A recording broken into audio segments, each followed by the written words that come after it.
If you've clicked on this video, you probably read the title and thought that I went insane. After all, built up a channel over the last few months gushing about old Assassin's Creed, some of the things I like about the new Assassin's Creed, mainly reminiscing about the good old days and wishing that a lot of the elements, including the accurate and intricate parkour system, came back. So why then are you reading a title that says that Assassin's Creed Parkour is overrated? The reason why is because I lied. I wanted you to click on the video, but the actual reason why I'm saying that is because I think that there's another element that makes the movement system in Assassin's Creed so good that often goes uncelebrated, and that is the level design. I went on Reddit, which was my first mistake, and then I went to the Assassin's Creed subreddit, which was my second mistake. And I started reading new and old posts that were talking about how much they liked the new games in some ways, like for example saying, oh, I loved AC Origins, but I wish that it had AC Unity Parkour. Or I loved AC Valhalla, but I think that it should have had the Ezio Trilogy type of movement system. And even though I understand where that sentiment comes from, even though I understand why they're saying what they're saying, which is basically that the combat is pretty intricate, the stealth is viable, but they find themselves wanting a much deeper and more intricate parkour system. They want the experience that they had with movement that they found in these older games like AC Unity or the Ezio Trilogy. However, I don't think that this makes any real sense when you start to think about it, and I also think it does a disservice to one of the miracles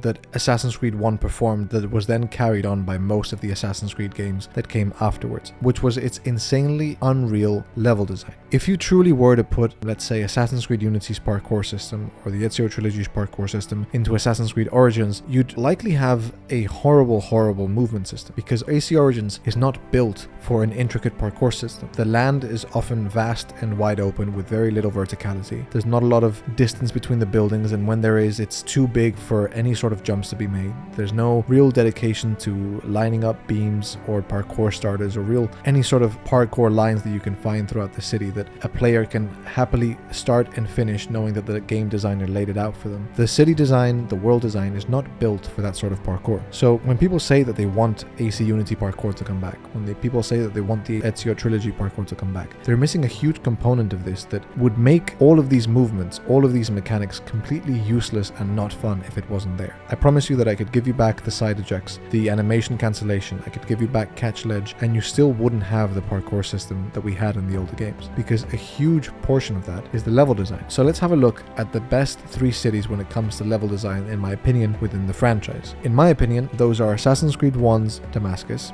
Assassin's Creed Unity's Paris, and Assassin's Creed 2's Venice. These 3 games are probably the best at creating a city that not only feels real, historically accurate, immersive, and like its own narrative force with the way that it's designed, the color palette that it's using, the way it designs its NPCs, what the NPCs are saying, what the music does. Everything built around it is so immersive and narratively meaningful, but it's also mechanically meaningful. Look at any of these cities and you'll see a layout that's perfectly measured, centimeter for centimeter, meter for meter, to apply to the parkour system that the city is hosting. So when Altair is running around, you know that any jump you make, you'll likely be able to make it to any other point in the city. You know that there'll be a series of beam jumps that you can make that will reliably end in reaching another building or reaching some other place that you can vault down to or that you can hop over.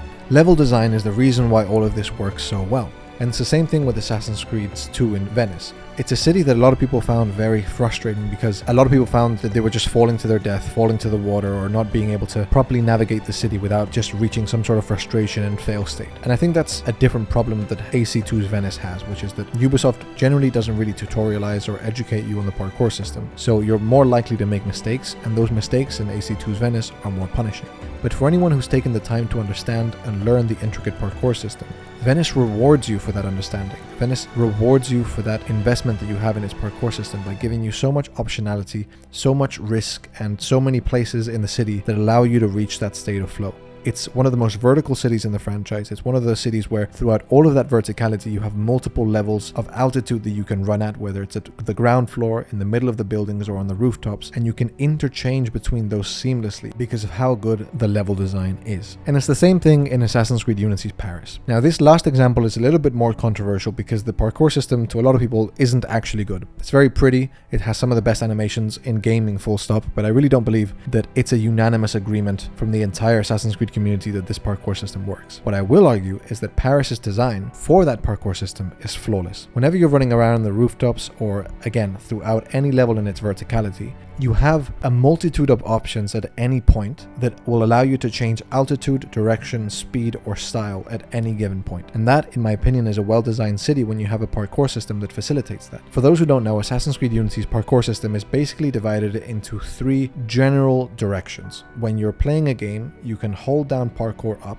by holding X on a controller or A on a controller, and that will usually take Arno in an upwards trajectory. You also have the revolutionary parkour down, in which Arno, if you hold down parkour down, like circle on a controller, will start going down in whatever obstacles are available to him. And then you have regular free running, which is when you're just holding the right trigger and Arno is jumping to the closest object next to him in a general straight line. When you can play with length, width, and depth within a world, and you have a parkour system that facilitates this, it's only rewarding if you have a city that allows for it and rewards you for trying different things. So in Assassin's Creed Unity, once you understand how to use the parkour and assuming that it's all working fine and none of the bugs are acting up, the city really rewards you for trying to change direction, for trying to change altitude, for trying to do cool tricks and express yourself through its parkour. I promise you that if you went to AC Origins, AC Valhalla, or yes, even AC Mirage, and you put Assassin's Creed Unity's parkour system in it, you'd never feel satisfied the way you do in AC Unity's Paris. The same thing with the other 2 games that I've discussed. And that's why I just want to say to those people who are saying, oh, AC Origins would be perfect if it just had better parkour, that really what you want is better level design. And the proof for this is in Assassin's Creed Mirage. AC Mirage's parkour is hotly contested and is a little bit controversial depending on who you ask. Some people swear by it and some people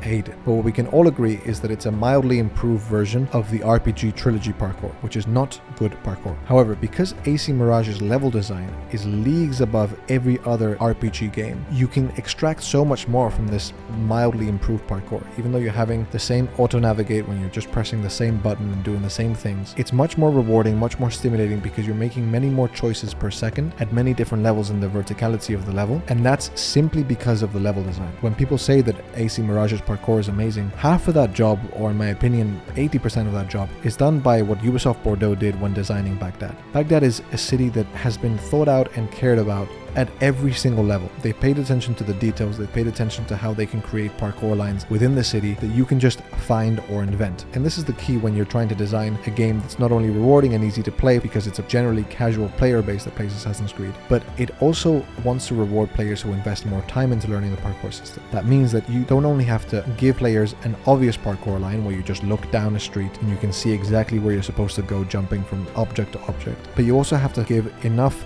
realistic options for a player who's advanced to create their own parkour lines, which means improving the mechanics by giving manual jumps, by doing side ejects, by doing back ejects, and letting the player invent a trajectory along the city. But it also means giving them things to jump over, jump to, jump through, so that they can do this. So no, I don't actually believe that Assassin's Creed's parkour is overrated. I think that the parkour systems in Assassin's Creed are generally some of the best in the industry when it comes to third-person movement. I know that the last few games haven't really stood by that, but for the most part I think that they are remarkable movement systems that are so fun and so engaging. But I think that there has to be more attention spent and more love given to the level designers of Assassin's Creed, the people who were given the monumental task of recreating a real historical city, something that they couldn't fictionalize, something that they couldn't invent with technology that would have had to exist in that time period and give us an absolute sandbox on which we could explore and exploit and express ourselves through this parkour. So this video is basically just a love letter to the level design that I think makes Assassin's Creed so much of what it is, because any other game, including the RPG Creeds, would not be anywhere near as engaging even if they had those parkour systems as AC1, the Ezio Trilogy, and AC Unity did. However, parkour is only one of the pillars that define Assassin's Creed and make it what it is. Another pillar is stealth. And one of my favorite ways to play stealth is through ghosting. If you don't know what that is, or you want to hear me talk about why I love it so much, you can check this video out now.